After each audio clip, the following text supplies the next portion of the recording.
Hello again, gang. KR King here, helping you homebrew your own D&D campaign.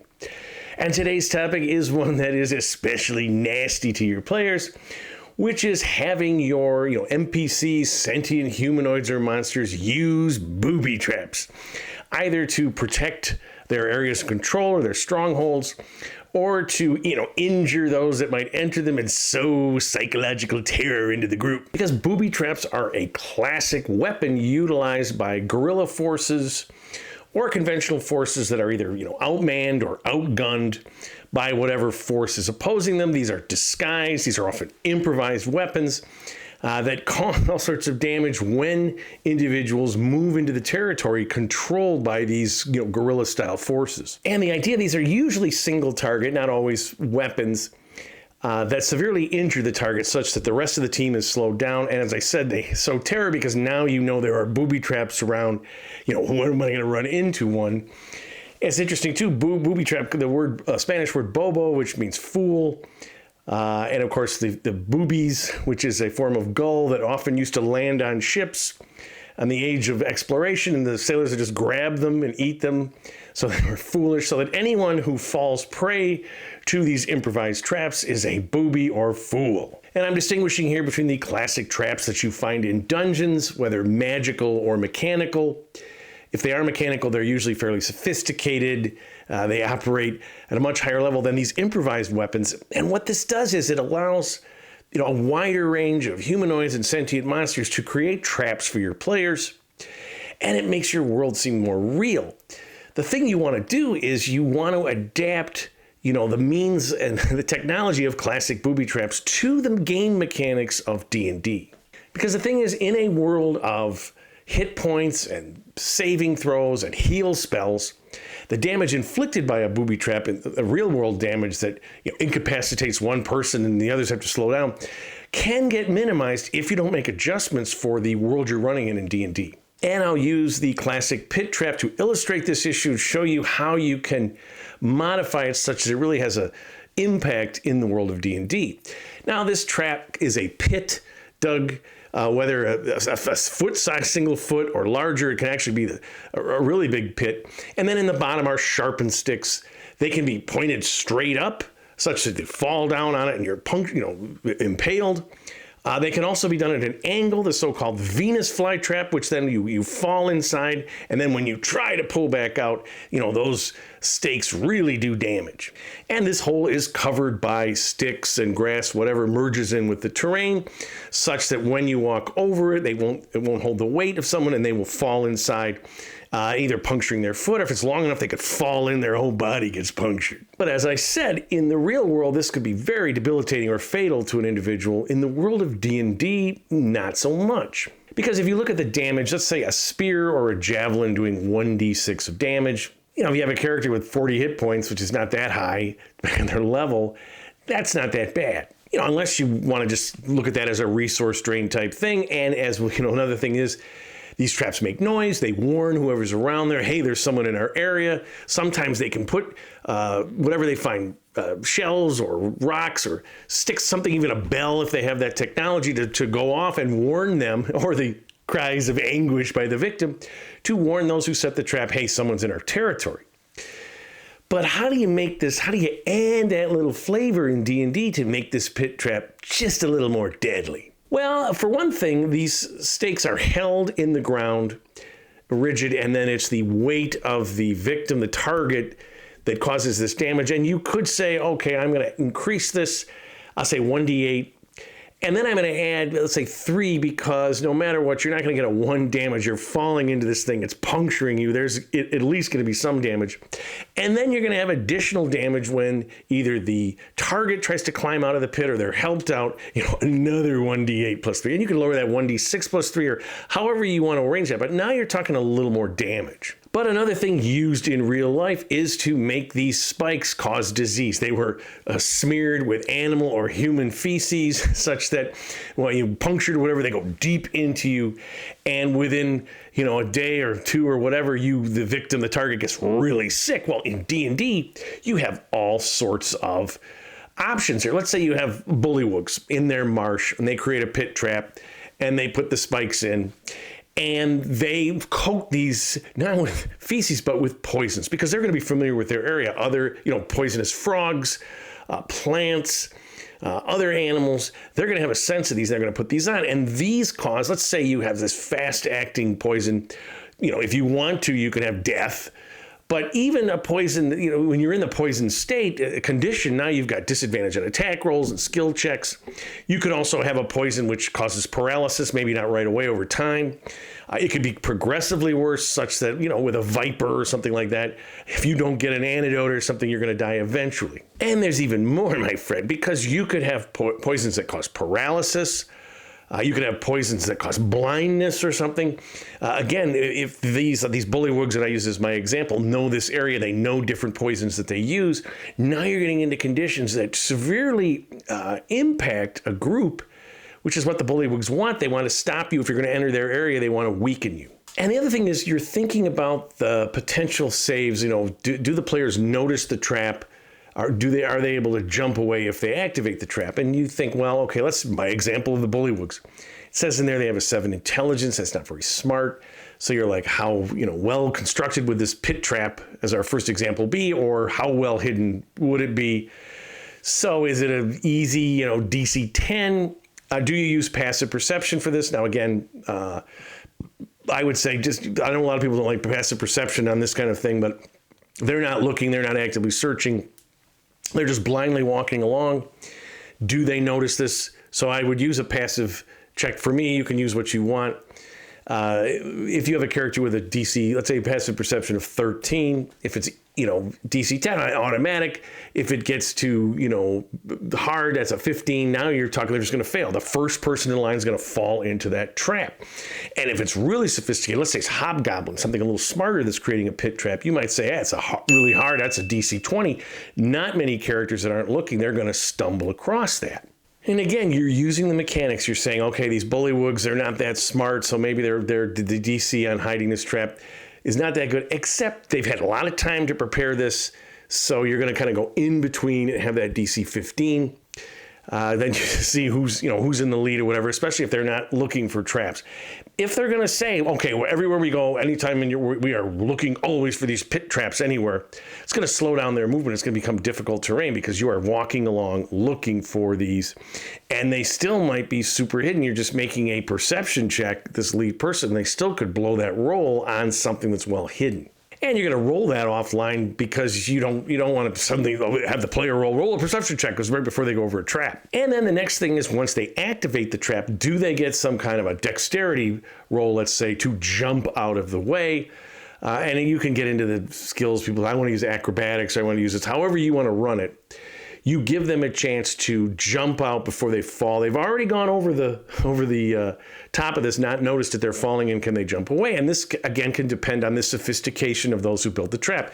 Straight on pit, maybe they can grab the sides or jump off or whatever. But what if it's a large pit with sloping sides? Say the hobgoblins, again, much smarter. They know that things are going to try to jump out of the way. Once you get to the center of that trap, you got to really make a leap because these sliding walls and you're going to fall in. So that's where you get into making it, whether it's, moderate or hard or super difficult for this dexterity check or whichever you use. And as I mentioned, the warning device aspect, I talked about, having bells or seashells or whatever fits the terrain around this trap to make a warning. And of course, the cries of those who fall into the trap. But you could also just have booby traps that do serve as warnings so that they hear something, the players, now they know that the players are there. Because the other aspect of having booby traps is not only, let's just say the pit trap that we're talking about, okay, one player is injured or one member of this group that's, entering this terrain, they're injured. Now those in the terrain know where they are in relation to, their village or whatever, and they may have areas here set up for an ambush. And surprise in D&D can be deadly. All right, so that's the basic idea. You think about the creature, how smart they are, how well they know their area, what kind of trap could they conceivably construct. Again, these are improvised traps. Think about how it's going to be hidden, how well these might, so you set a DC to see if they perceive it, whether they're just walking along or they're looking for it. And then once it's been sprung, what is a DC to avoid it? Then you think about the damage, if it's the spikes, if it's, there's poison involved, and then what the poison does. Another thing I thought about with a poison that exhausts you, right? Because exhaustion, as it increases, as the slow-acting poison goes through, exhaustion can be nasty. And another variation on the pit trap is the pit of vipers. And this is where you put all sorts of poisonous snakes in a pit. The player falls in and all these snakes react and you get multiple bites. The classic jungle ones had vipers and stuff. Basically, you were dead unless you had an antidote within a few minutes. You could decide how to do that in the D&D. A poison condition is nasty too. With the damage, but you can also be creative. Swarms of insects, swarms of rats, all sorts of stuff in this pit. So another classic booby trap is the bamboo whip trap, and that's basically an arm, as I said, made of bamboo in the jungle environments, but you could do other vegetation, a log or something with spikes on it. You go across, there's a tripwire of some kind on the trail or in the bush, and the thing comes out and the spikes go in, they cause damage, they go out. Plus you can have an additional bludgeoning damage from the impact of the spike, the log itself. And with that bludgeoning, you do have an opportunity to stun the target.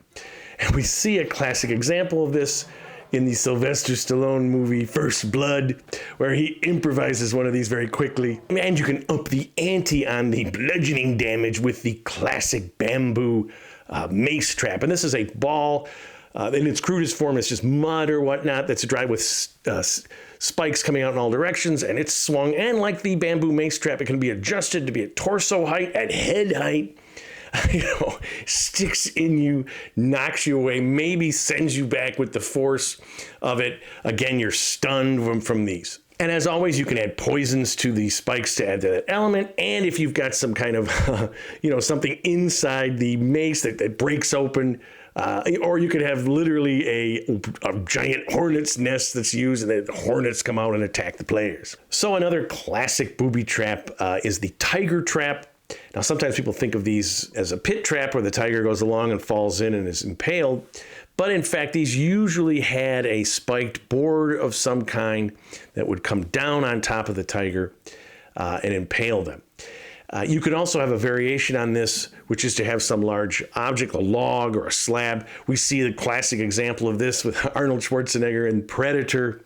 And this falls down, can cause tremendous bludgeoning damage, obviously. But there's an additional thing with a giant log or slab that the target can be trapped underneath. And remember, with these, you don't necessarily have to have a tripwire across the path.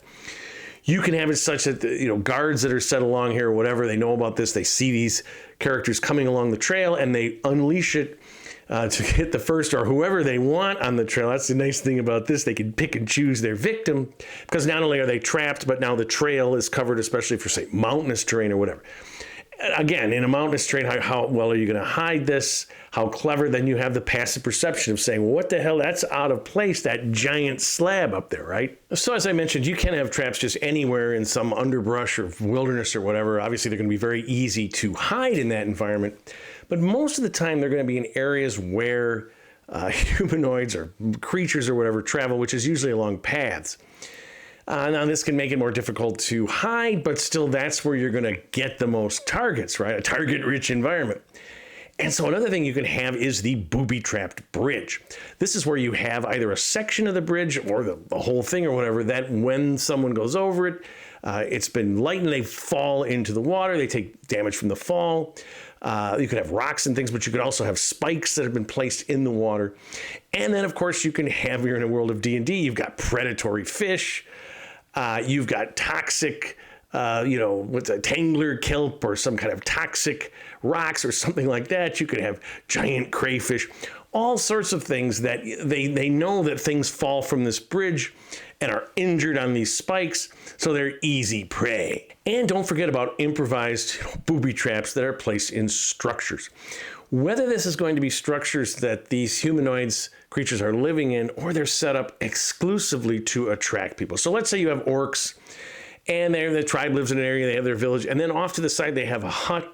Maybe it's a hut they use for guards or whatever in the far-flung areas of their territory, but maybe it's a fake one, such that they have, say, the classic door trap that swings down at head height with spikes in it, pits in the floor, all sorts of, mousetrap. You reach into somewhere and you get clamped by something. All sorts of things that they can put into structures. Now, there are some classic movie booby traps that don't translate as well into the real world, but I guess in a world of D&D, you may want to do that. The snare trap is a classic where you see the target goes in the snare and they're held up and they're dangling. And this is either, the wildlife can come and consume them, or they can be captured or killed by whoever set the trap.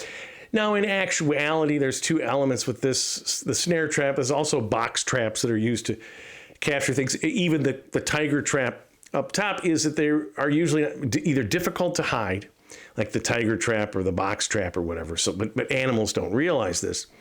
But the other thing, like a snare trap, those are usually used for small game and whatnot, because there's a counterweight that's going to lift the person up, and that's going to be quite large for a humanoid, and also.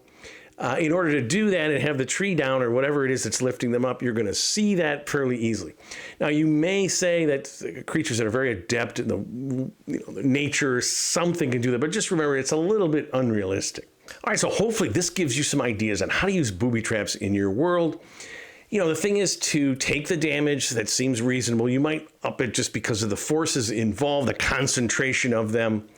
The psychological effects, but then also to combine it with some D&D effects with poisons and different things that you can think up that surround this trap. Always remember, too, that these serve as a warning device such that the humanoids or whoever set these traps have ambush areas set up around here to give them that extra little advantage. And if you like the content on my channel, please subscribe. I'm always looking for more. Leave some comments and keep playing D&D, the greatest game ever invented, and tell somebody else about it.